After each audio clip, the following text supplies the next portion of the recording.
ඔකේ කතාව ලේසි නෑ. හරි. district first second වෙන එක ලේසි නෑ. මං කියලාත් ඇති.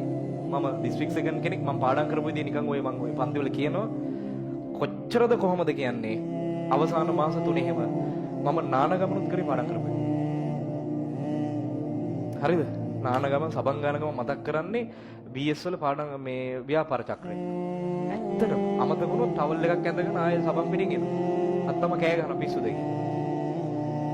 චර එකක් තිබ්බේ. නැතුව district first second වෙන්න බෑ.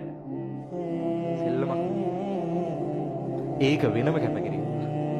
ඒක හැමෝටම බෑ. ඒක තේරුම් ගන්න. island first වෙනවා කියන්නේ ඉතින් උට දැන් මම මේ ළඟදිත් 26 අයට මීටින් එකක් කරන් කිව්වා. හරියට මේ වගේ. අපි පාරක යනවා. පාරක යද්දී මං කර ඉස්සරහ දිනනවා. අපිට පේන්න ඕනේ ඒක විතරයි. වටෙන් පිට කට්ටිය ගහනවා, කකුල් වලින් අදිනවා, බල්ලෝ පුරනවා. හරි. ළමයි නම් ලස්සන ගෑන ළමයි සෙට් එකක් යනවා. පොත් බලන්න වෙන්නේ. ඒක තමයි කැපකිරීම. ඔළුවේ දුවන්න ඕනේ. මේක අමාරුයි මම මේ කියන වැඩේ. කරන්න හිතෙන්නේ නැහැ සහ කරන්න බෑ. හරි කොන්දපන තියෙන පිරිසක් විතරයි කරන්නේ.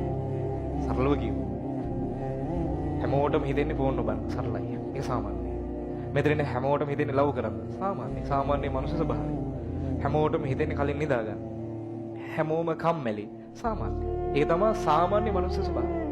සාමාන්‍ය විදිහට හිටියොත් සාමාන්‍ය කෙනෙක් විතරම ඉන්න වෙන්නේ. ඒක තමයි සාමාන්‍ය ස්වභාවය. ඒ නිසා පොඩ්ඩක් අසාමාන්‍ය වෙන්න වෙනවා. මේ අවුරුද්ද ඔයාලගේ